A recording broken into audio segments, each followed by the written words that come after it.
Olá, eu sou o Rabino Luca Miara e sejam bem-vindos a mais um episódio da série Diálogos, conversas entre religião, mitologia e filosofia. E hoje nós vamos falar de um dos sentimentos mais primários do ser humano, que é o amor. Olá, meu nome é Júlia Miara, eu sou professora e cofundadora do IPEA, Comunidade de Pensamento, sou doutoranda em História da Filosofia Antiga.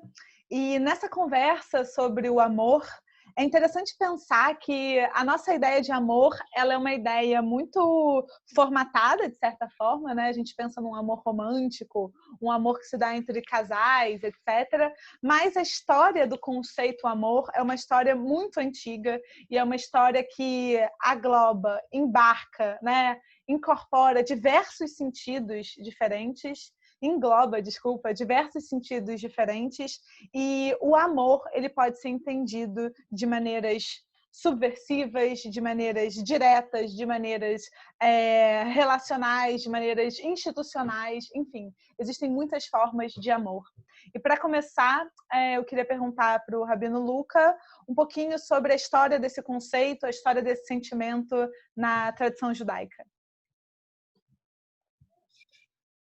Essa ideia de amor é uma ideia muito presente. A gente tem, por exemplo, um desenvolvimento moderno dessa ideia, da própria tradição do Shabat, que é o sétimo dia na tradição judaica. Né?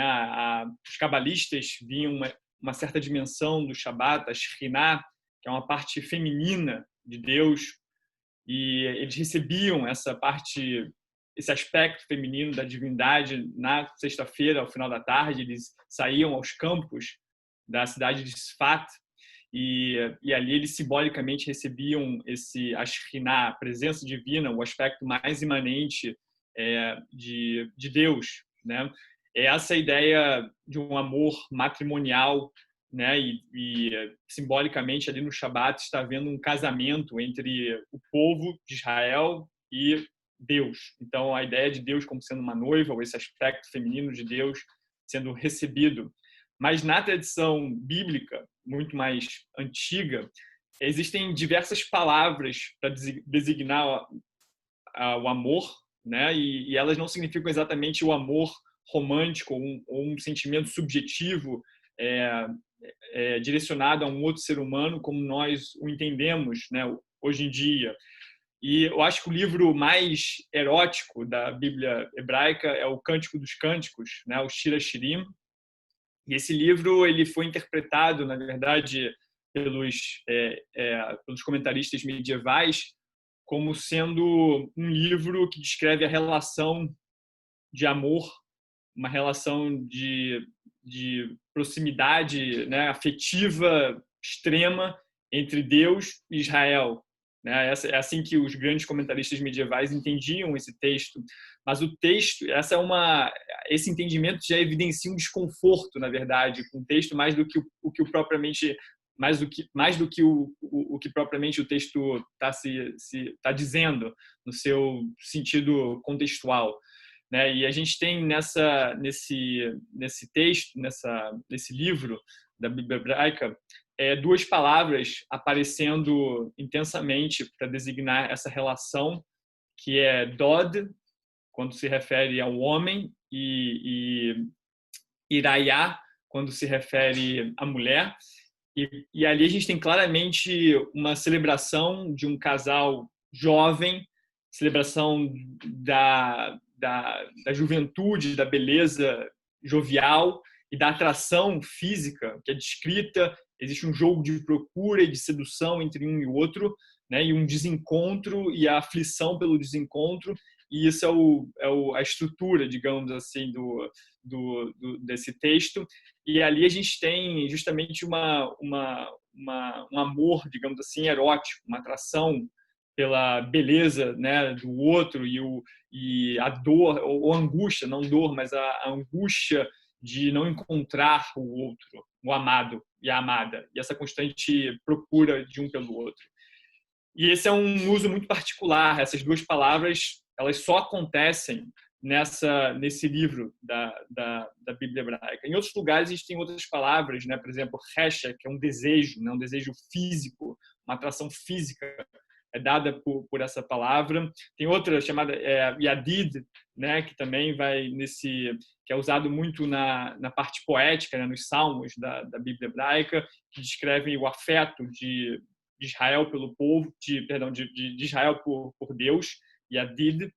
E a palavra mais comum em todo o texto bíblico é a Havá, ou a raiz dessa palavra Havá, que significa, né, traduzido amor em hebraico moderno, literalmente a Havá significa amor.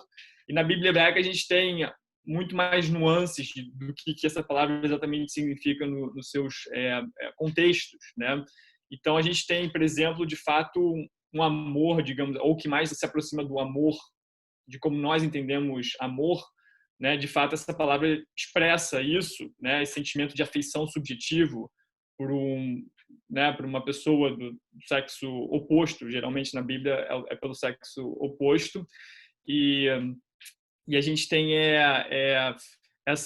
geralmente num contexto de matrimônio, né? Então, sei lá, Jacó amava, né, Raquel, né? Então ali tem um contexto de matrimônio e de uma afeição física.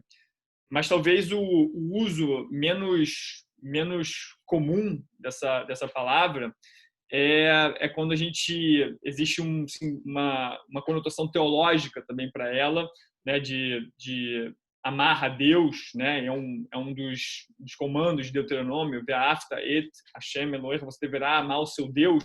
Inclusive isso virou parte, né, da liturgia judaica, conhecido como Shema Israel. E essa palavra nesse contexto, né, ela não significa exatamente um amor afetivo, um sentimento subjetivo, não que ele não exista, ele pode existir, mas não é isso que a palavra significa na sua essência, né? Nesse contexto de amar a Deus, tem muito mais a ver com uma lealdade em obedecer os comandos, né? No contexto do pacto, né, do Sinai, quando o povo recebe os mandamentos divinos. E ali a gente tem, né, as leis sendo dadas e o amor do povo não se manifesta de forma subjetiva, mas se manifesta de forma concreta, né, através da observância desses mandamentos. E a gente tem um uso parecido dessa raiz, na Havá, quando, por exemplo, lá no livro de Reis diz que, né, Judá e o povo de Israel amavam Davi, né? Ou Jonathan amava Davi, né? O que significa naquele contexto? Significa que eles eram leais a Davi, né? Eles eram leais ao projeto de Davi e uma lealdade política, né?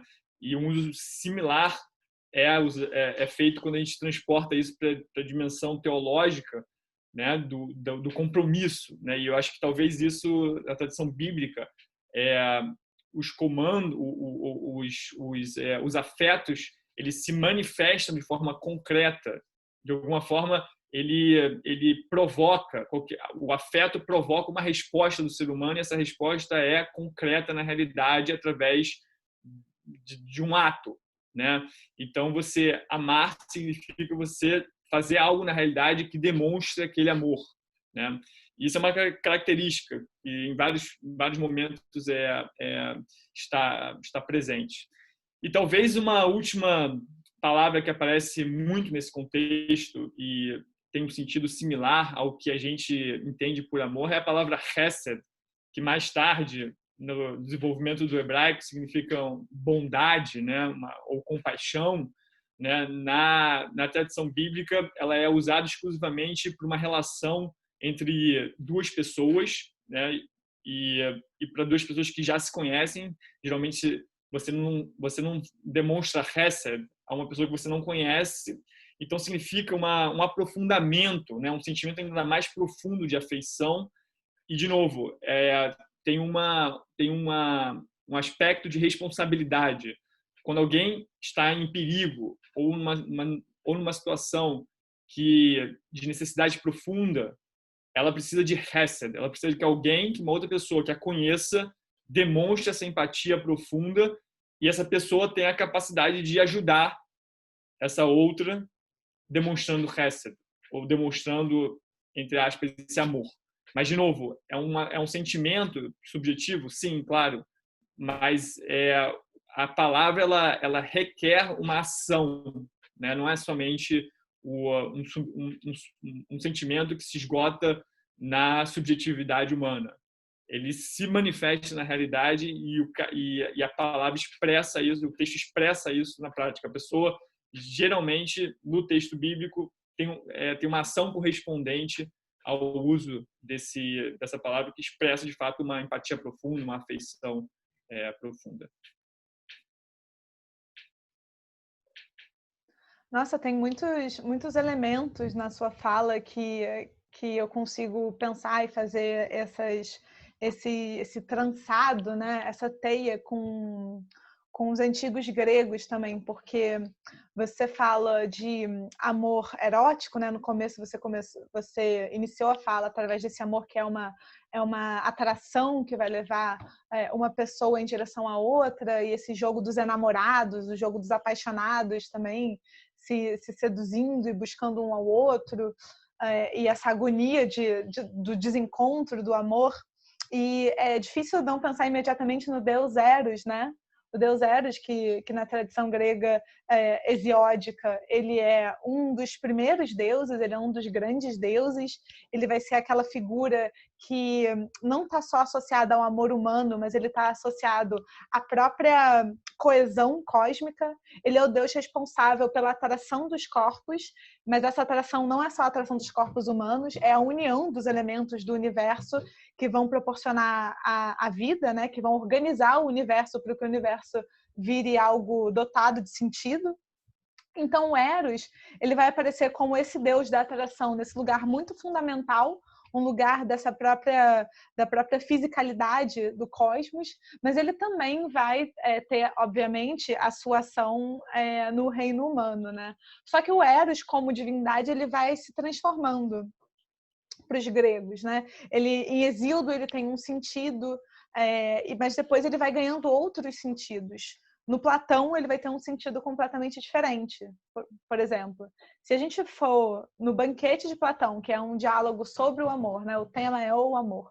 Se a gente for no Banquete de Platão e a gente observar as diferentes explicações sobre Eros, sobre o amor, existe uma clara evidência de uma transformação do próprio conceito do amor. Se o conceito do amor em Hesíodo é uma força primordial, primária e primeira do universo que vai sustentar a própria existência organizada, no Banquete de Platão, ele está muito mais vinculado a um amor humano. E esse amor humano também se expressa de várias maneiras diferentes. No discurso da Diotima, que é uma personagem, uma sacerdotisa, que parece que ela foi mestra de Sócrates, no discurso da Diotima, ela apresenta um Eros que não é mais uma divindade grandiosa, estruturadora do universo, mas que é um Eros semideus. Ele é uma divindade menor, né? Ele não é exatamente um semideus, mas ele é uma divindade menor.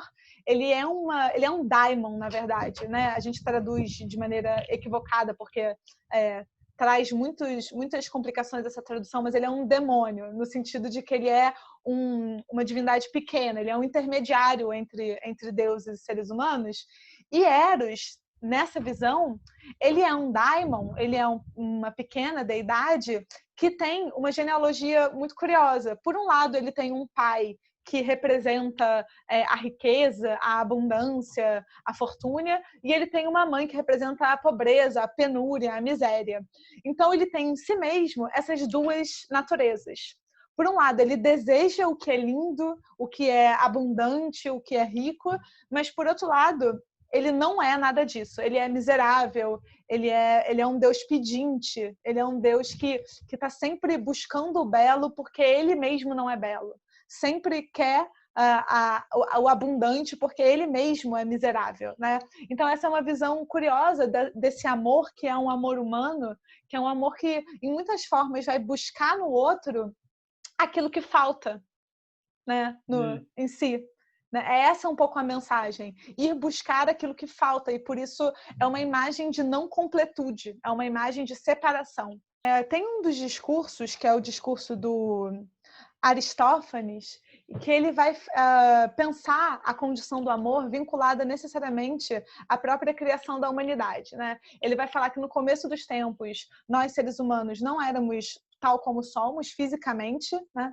Nós éramos seres com 2 faces, 4 braços, 4 pernas, poderosíssimos e muito arrogantes, e por conta desse poder e da arrogância, os deuses resolveram nos mutilar e nos dividir ao meio, né? E aí a gente ganha essa forma humana. Então os deuses nos mutilaram, nos dividiram ao meio, ganhamos essa forma e os deuses nos espalharam pelo mundo. E o amor, ele é, nessa perspectiva, também um elemento de enfraquecimento, né? Porque a gente ficou condenado por toda a nossa existência a procurar essa parte que nos falta, né? Uma parte que falta, que ao nos reunirmos novamente com essa parte, aí sim somos seres poderosos e recuperamos a nossa unidade fundamental. Então é curioso que essa visão do amor já é uma visão, assim como a visão do Eros, filho de miséria e de penúria e de pobreza, é uma visão um tanto negativa, né? É uma visão negativa. O amor, ele é falta, o amor, ele é carência. O amor é aquilo que nos torna pedintes, incompletos e fragilizados, e para sempre procurando resgatar esse lugar fundamental. Mas, ao mesmo tempo, é algo que nos move, né? Sim, é verdade. Isso é interessante, porque se nós, seres humanos, fôssemos completos o tempo todo, nós não teríamos um sentido na própria existência, né? O que move o ser humano, muitas vezes, é a busca por algo, é a busca pela falta de algo, né? Uhum. E eu acho que eu estava fazendo uma analogia assim, com a própria leitura mais do misticismo judaico, né, que é um fenômeno bem posterior, né, à Bíblia hebraica, mas que vê também a criação do mundo como um ato de chesed, né, de bondade ou de amor bondoso, de alguma uma manifestação, né, divina, do amor divino pela criação.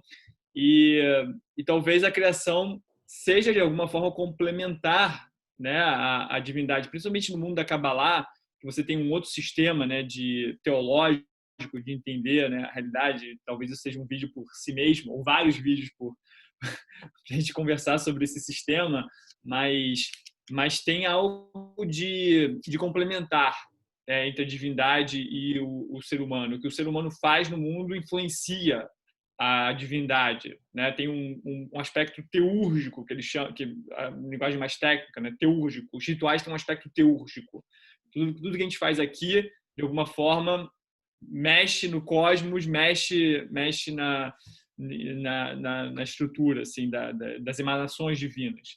Então e o ser humano é descrito no texto bíblico, né, como sendo feito, né, a imagem e semelhança de Deus, né, no primeiro capítulo de Gênesis. Que eu acho que tem a ver o que significa, né, ser a imagem e semelhança de Deus. É um grande debate, né, entre os comentaristas, porque o texto não define o que isso significa. Mas eu acho que tem a ver com algum nível de complementariedade, né? Porque, né, no texto bíblico clássico, nos primeiros capítulos de Gênesis, a gente não tem porquê o motivo da criação. A criação simplesmente acontece. A divindade simplesmente sai da sua inércia cósmica e decide criar. Né? Um gesto criativo espontâneo da divindade. Né? Então, por quê? É uma pergunta legítima. Né? E o texto não responde isso diretamente, mas cria o drama humano, mas cria o ser humano. E cria todas as questões humanas, e cria toda a frustração divina com as questões humanas. Então, de alguma forma, esse ato de chesed, de amor da criação, também representa, eu acho que tem um paradoxo, representa ao mesmo tempo a criação, né, da realidade do mundo e dos seres humanos, ou seja, de alguma forma, a consciência do universo, que somos nós, né, ou a consciência da própria divindade, né, Se o ser humano não existisse, a consciência de que existe um Deus também não existiria. Mas, ou seja, existe um movimento da expansão né, da criação e, ao mesmo tempo, da falta, porque essa criação ela é incompleta, ela é imperfeita, ela implica uma busca o tempo todo, em diversas buscas no texto bíblico. Uma busca por uma terra, uma busca por uma relação com Deus, uma busca por criar um espaço onde esse Deus e o ser humano pudessem estar juntos. Então, esse talvez seja o paradoxo do amor. É a falta e a completude numa dança e num diálogo, né, o tempo todo. Que linda essa imagem de falta e completude em dança, né? Dançando uma com a outra. Ela é uma imagem muito linda, porque é como se fosse essa tensão entre elementos que são aparentemente opostos, mas ainda assim formando uma unidade fundamental, que tem também, está vinculada à questão da cabalística que você mencionou, do ser humano, da ação do ser humano influenciando, impactando a própria transcendência divina, né? E uma certa interconexão entre os seres humanos e a divindade e do próprio um cosmos ordenado de maneira que ele pareça dual, mas que não é, né? Que engloba tanto divindade quanto humanidade, tanto abundância e criação quanto falta. E pensei em várias coisas enquanto você estava falando, tem que tomar cuidado para a gente também não abrir todas as portas e querer comentar tudo, mas um breve comentário é que em muitas culturas orientais, o que vai ser compreendido como a energia da criação é igual à energia sexual. E é muito curioso, porque a gente estava falando tanto do Eros, né, desse amor que se dá no lugar do amor entre pessoas, entre casais, tanto do amor divino, que talvez seria esse amor no lugar da criação, Deus criando a humanidade e o mundo como um ato de compaixão, como um ato de amor. É curioso que, se a gente se voltar para o Oriente, existe um vínculo muito próximo aí também, né, entre esse Eros e essa criação artística quase, né? E eu acho que na tradição judaica também tem várias manifestações, né? Dentro da tradição judaica também tem esse elemento do desejo, né? A relação com Deus é uma relação que vem de um desejo primário. Você tem que buscar esse desejo ou cultivar esse desejo, que tem a ver, se aproxima com um desejo, eu não diria, um desejo erótico no sentido da necessidade de conexão profunda pela falta que a ausência dessa relação causa no ser humano. Uhum. Sim. Esse desejo erótico como algo que entusiasma, né? Que leva, que impulsiona o ser humano a agir, talvez por conta dessa falta, por conta dessa falta fundamental, a gente faz as coisas, nós somos levados a fazer as coisas e a buscar. Você comentou tanto o povo de Israel buscando uma conexão com Deus, ou buscando uma conexão com uma terra, ou buscando uma conexão uns com os outros, né? Isso me lembrou muito da figura do filósofo, uma figura socrática do filósofo, também no Banquete, onde o filósofo ele é esse sujeito erótico. Ele é esse sujeito erótico, porque o filósofo ele vai se relacionar com o conhecimento, ele vai amar o conhecimento, né? Ele vai ser levado por esse desejo de conhecimento, justamente porque ele não tem. Porque senão ele não seria filósofo, ele seria um sábio, né? E é diferente você se colocar no lugar de um amante da sabedoria e aquele que deseja e busca e é amigo desse conhecimento, como a palavra filosofia significa, né? Amigo do conhecimento, amizade ao conhecimento. Mas se você tem o conhecimento, você está em outro lugar, você se coloca como sábio. E esse não é o lugar do filósofo. O lugar do filósofo é um lugar erótico, no sentido de que ele é movido por eros, movido por desejo a encontrar esse conhecimento que ele não tem, mas que ele deseja ter. Tal como o próprio Eros, que é movido, né, pela beleza, ele quer encontrar o que é belo, o abundante, o divino, mas ele não é exatamente belo, abundante e não é exatamente divino, né, nessa segunda versão do Deus Eros. E a gente tem um fenômeno muito curioso, que é essa visão platonista, essa visão de Platão, por esse desejo de conhecimento, por essa busca erótica, que é uma escalada daquele que ama o conhecimento, é uma escalada do ser humano em direção a esse conhecimento. E essa escalada erótica, ela se dá num lugar de muito desejo, né? Não é um amor puramente o que depois vai ser compreendido como amor divino, num lugar de muita pureza e um lugar quase apartado dos desejos sensoriais. Não é exatamente isso, apesar de incluir essa noção também. Não é que rejeita essa noção, mas esse impulsionamento em direção ao conhecimento, e nesse sistema de pensamento de Platão, o conhecimento ele está num lugar aproximado do que é divino, né? O conhecimento verdadeiro, tal como ele existe nas ideias, e as ideias elas estão aí nesse compartilhamento do sagrado, da divindade, e esse conhecimento, esse desejo de conhecimento é um desejo motivado por Eros. É um desejo motivado por Eros.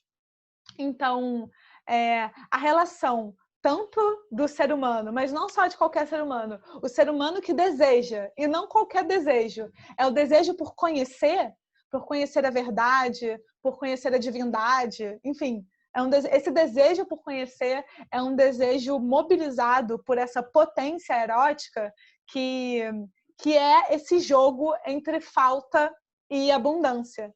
É esse jogo entre falta e abundância, e eu acho que o fundamental da gente perceber nessa discussão que falta, como você falou, é o que vai gerar o movimento, né?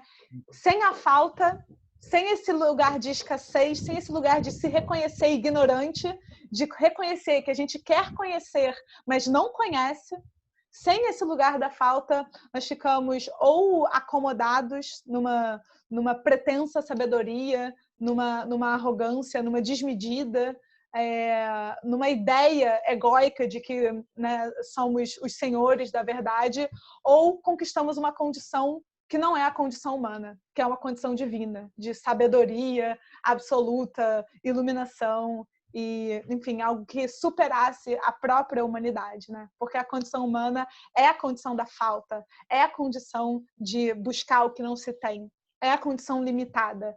E esse limite, essa falta, ela nos move eroticamente, né, em relação à divindade, à sabedoria, à filosofia. E eu acho, pelo menos na tradição judaica, o verdadeiro sábio é aquele que reconhece o tempo todo a sua própria falta, né? E talvez pelos olhos dos outros, ele seja reconhecido como alguém que já chegou lá, mas pelo seu próprio olhar, ele reconhece as suas faltas e ele continua com esse movimento de busca, né? Então, não existe a completude nesse sentido absoluto, né? Se ela existe no discurso, é só uma idealização, E os verdadeiros sábios se percebem, se reconhecem no lugar da falta também, né? Que lindo! Sócrates é um sábio, então, à la tradição judaica, porque ele é o sábio ignorante, né? É o que reconhece que só sei que nada sei. É a minha sabedoria. Eu reconheço os meus limites e a minha ignorância. Muito lindo. Então, a gente conclui mais um episódio da série Diálogos, conversas entre religião, filosofia e religião, mitologia e filosofia. E a gente se vê na próxima semana. Até semana que vem.